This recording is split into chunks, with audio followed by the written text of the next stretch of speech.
Have you ever found yourself waking up at 2 or 3 in the morning, stumbling to the bathroom, only to realize it's the third time that night? It's exhausting, isn't it? That moment when you're lying in bed next to the person you've loved for decades, and instead of feeling close, you're just tired. Tired of the interruptions, tired of feeling like your body's betraying you, tired of missing out on the rest that keeps your love and your life vibrant. I'm here to tell you, darling, you're not alone, and this isn't just about your bladder, it's about reclaiming the peace and intimacy of your nights. In this video, I'm sharing the wisdom I've gathered over 70 years of life, love, and learning how to care for myself and my husband through every season. We'll uncover 8 powerful ways to stop frequent urination at night, so you can sleep soundly, feel closer to your partner, and wake up refreshed for the life you love. Stay with me, because what you're about to learn will change the way you feel in your body and your relationship. If you haven't subscribed to our channel yet, I encourage you to click the subscribe button and ring the notification bell to stay updated on all our latest content. Your support means the world, so if you find value in this video, please give it a thumbs up to help spread this message. I'm eager to hear your thoughts on today's topic. If you enjoy the content, please comment number 1 below. If it doesn't resonate with you, leave a 0. Your feedback is so important, it helps me create videos that truly speak to your heart. Now, let's get started. Picture this, it's 1968, and I'm a young bride, curled up next to my husband, George, in our little apartment. The world felt so big, but in that bed, it was just us, 2 hearts dreaming of forever.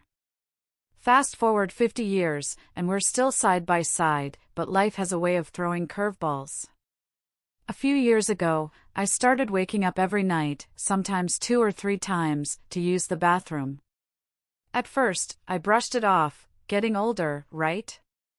But it wasn't just about the trips to the bathroom. It was the way it stole my energy, my patience, and those quiet moments of closeness with George. I'd lie there, staring at the ceiling, frustrated, while he slept peacefully beside me. I missed the way we used to wake up together, laughing about a dream or just holding each other before the day began. That's when I realized this wasn't just a physical problem, it was affecting our emotional connection, the very heartbeat of our marriage. You see, intimacy isn't just about grand gestures or passionate nights. It's about the little things, the way you feel safe enough to sleep deeply next to someone, knowing they're there. But when you're up every hour, that safety, that closeness, starts to slip away. You're not just losing sleep, you're losing those precious moments that keep a relationship strong. I knew I had to do something, not just for me, but for us. So, I started talking to doctors, friends, and wise women who'd been through it all. And let me tell you, the solutions I found weren't just about fixing a physical issue, they were about reclaiming my body, my rest, and my connection with the man I love. Let's talk about why this happens, because understanding the problem is the first step to solving it. Frequent urination at night, or nocturia, isn't just a random annoyance. For many of us over 50, it's tied to changes in our bodies and our lives. As we age, our kidneys don't concentrate urine as well, so we produce more at night. Hormonal shifts, especially for women going through menopause, can weaken the bladder or make it more sensitive.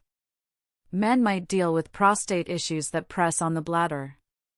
And then there's the emotional side, stress, anxiety, or even the weight of caregiving can keep your mind racing, making your body think it needs to go when it doesn't. But here's the biggest mistake we make, we accept it as just part of getting older. Sweetheart, it doesn't have to be. I remember talking to my friend Clara, who's 82 and still dances with her husband every Saturday night. She told me, honey, I used to think waking up to pee was my body's way of saying I'm old. But it wasn't. It was my body asking for care. Clara's words hit me hard. We spend so much time caring for others, our spouses, our kids, our grandkids, but we forget to care for ourselves. And when we don't, it's not just our sleep that suffers, it's the energy we bring to our relationships. If you're waking up every night, you're not just losing rest, you're losing the chance to feel like yourself, to feel close to your partner, to feel alive in your love. So, let's dive into the first 4 of the 8 best ways to stop frequent urination at night. These aren't just tips, they're acts of self-love that ripple into your relationship, bringing you and your partner closer. First, watch what you drink and when. This sounds simple, but it's a game changer.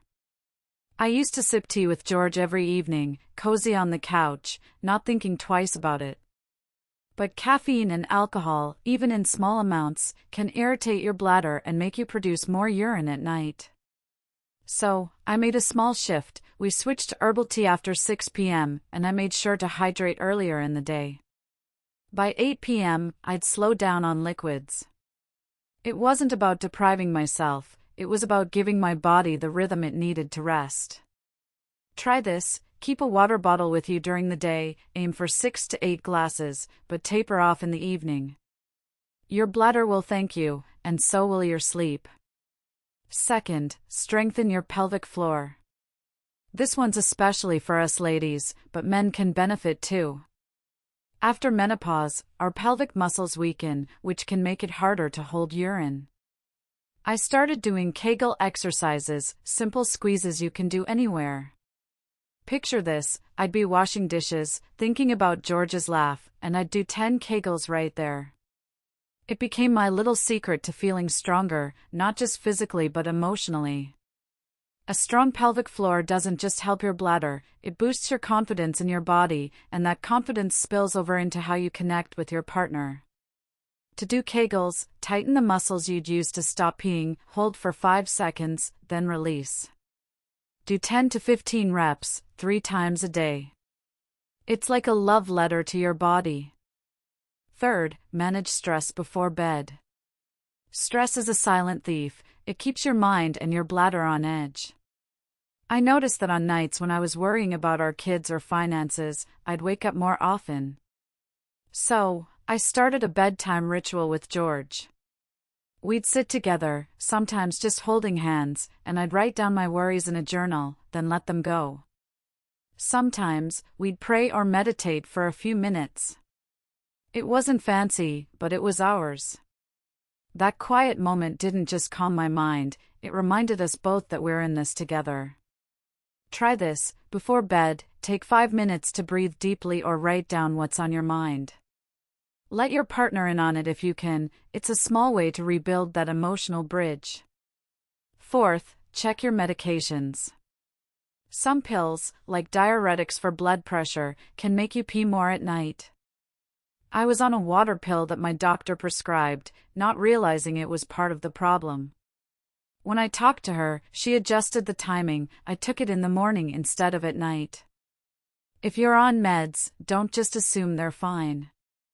Have a heart-to-heart with your doctor. Bring a list of what you take and ask if any could be affecting your bladder. It's not about questioning their expertise, it's about advocating for the rest and intimacy you deserve. These first 4 steps, watching your fluids, strengthening your pelvic floor, managing stress, and checking medications, are like planting seeds. They take a little effort, but they grow into nights of uninterrupted sleep and mornings where you wake up feeling like you again. And when you feel like you bring your best self to your relationship. George noticed the difference. One morning, he looked at me over coffee and said, "You're smiling more, love. It's like you're back." Those words meant everything. They reminded me that taking care of myself wasn't just for me, it was for us. Let's move on to the next 4 ways to stop those nighttime bathroom trips, because every step you take brings you closer to restful nights and stronger connections. Fifth, keep a bladder diary. I know, it sounds a bit like homework, but hear me out. A few years ago, I started jotting down what I drank, when I went to the bathroom, and how I felt each day. It was like having a conversation with my body. I noticed patterns, like how that extra glass of wine at dinner made me wake up more, or how skipping my afternoon walk made things worse. This diary helped me see what worked and what didn't. Try this. For 1 week, write down your fluid intake, bathroom trips, and any triggers like stress or caffeine. Share it with your doctor if you can. It's not about judging yourself, it's about understanding what your body needs. And there's something powerful about taking that control. It's like saying, I'm worth the effort. 6th, adjust your sleep environment. Your bedroom isn't just a place to sleep, it's a sanctuary for you and your partner. I realized my trips to the bathroom were sometimes worse because our room was too warm, or because I'd hear the neighbor's dog barking and my mind would start racing. So, George and I made some changes. We got a small fan to keep the room cool, around 65 degrees is ideal. We also invested in blackout curtains to block out early morning light. And here's the sweet part, we started leaving a soft nightlight in the hallway so I could get to the bathroom without fully waking up. It was a small thing, but it made those nights feel less disruptive. Ask yourself, is your bedroom a place of calm? If not, make it one.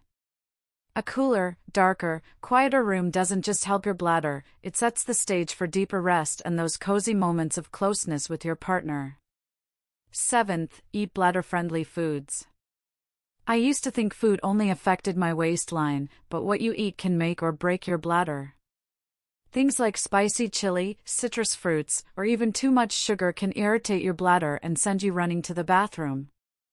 I love my morning orange juice, but when I switch to a glass of water with a splash of cranberry, unsweetened, mind you, I noticed a difference. Foods like bananas, oats, and lean proteins are gentle on your system. One night, George and I were laughing over dinner about how we used to eat jalapeno poppers like we were 20. Now, we save the spicy stuff for lunch and keep dinner light. Try this, for a few days, cut back on acidic or spicy foods and see how your body responds. It's not about giving up what you love, it's about choosing what loves you back. 8th, talk to your partner about it. This one's the heart of it all. For a long time, I didn't tell George how much those nighttime trips were bothering me. I didn't want to worry him or seem like I was complaining. But one evening, as we were sitting on the porch, I opened up. I said, "Honey, I'm so tired of waking up every night. It's making me feel like I'm not myself."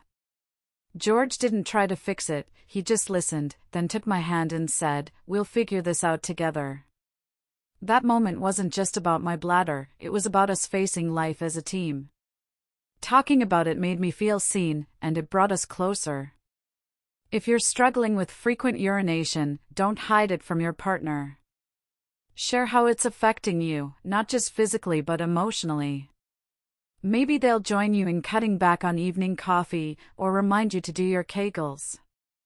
That shared journey strengthens your bond, and that's what intimacy is really about, feeling safe enough to be vulnerable.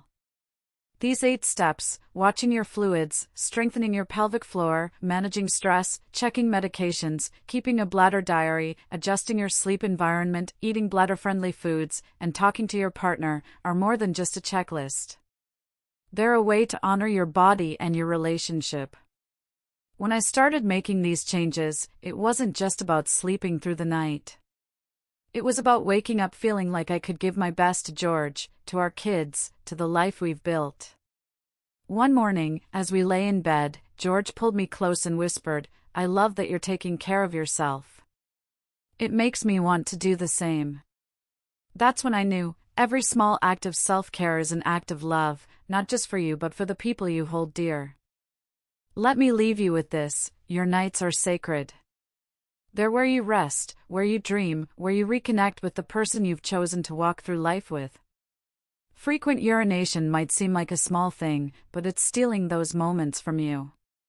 You deserve to sleep soundly, to wake up refreshed, to feel close to your partner without exhaustion standing in the way. These 8 steps aren't just about fixing a problem, they're about reclaiming the peace and intimacy that make your relationship shine. I think back to Clara, my friend who dances with her husband at 82. She told me, love doesn't grow old, but it needs rest to keep burning bright. She's right. When you take care of your body, you're taking care of your love. So, here's my challenge to you: pick one of these steps and start today. Maybe it's sipping less coffee tonight or doing a few kegels while you watch TV. Whatever it is, do it with intention, knowing it's a gift to yourself and your partner. And I want to hear from you. What's one thing you're going to try to stop those nighttime bathroom trips? Drop a comment below. I read every single one, and your stories inspire me. If this video touched your heart, please give it a thumbs up and subscribe for more wisdom to help you live and love fully at any age. Your nights are yours to reclaim, darling. Let's make them beautiful again. See you in the next one.